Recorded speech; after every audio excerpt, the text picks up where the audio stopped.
మీ business ఏదైనా మీ ఊర్లో promotion చేయాలంటే అది సుమన్ టీవీతోనే సాధ్యం. ఇప్పుడే సంప్రదించండి. మీడియా మిత్రులకు నమస్కారం.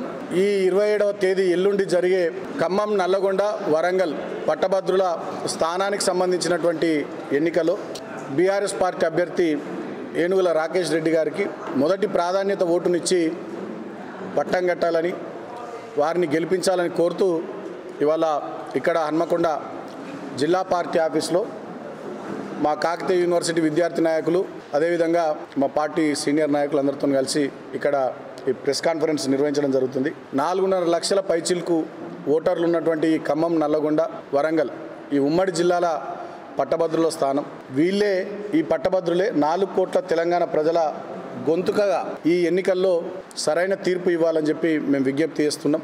ముఖ్యంగా ఈ 3 జిల్లాలు చైతన్యానికి ప్రతీకలు కాబట్టి ఈ 3 జిల్లాలకు సంబంధించినటువంటి పట్టభద్రులు 5 నెలల కాంగ్రెస్ పరిపాలనకు చెంపపెట్టు లాంటి తీర్పు ఇవ్వాలని చెప్పి నేను పేరున విజ్ఞప్తి చేస్తూ ఉన్నా. కాంగ్రెస్ పార్టీ అధికారంలోకి రావడానికి అనేక రకాలైనటువంటి హామీలు ఇచ్చి, అనేక రకాలైనటువంటి గ్యారంటీలను చెప్పి ఒక్కటంటే ఒక్కటి కూడా నెరవేర్చకుండా ఇవాళ తెలంగాణ ప్రజలను మోసం చేసింది. రైతులు కానీ, మహిళలు కానీ, విద్యార్థులు కానీ, నిరుద్యోగులు కానీ, ప్రజానీకం అందరినీ కూడా మోసం చేసింది.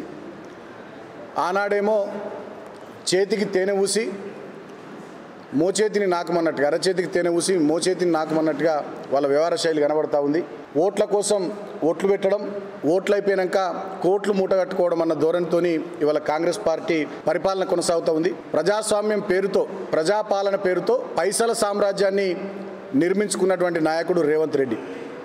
ఆయన తొత్తు, ఆయన అనుచరుడు రేవంత్ రెడ్డి లాగానే ఈయన కూడా ఒక బ్లాక్ మెయిలర్, ఒక చీటర్, తీన్మార్ మల్లన్న అనేటటువంటి వ్యక్తి ఇవాళ ఇక్కడ పోటీ చేస్తూ ఉన్నాడు.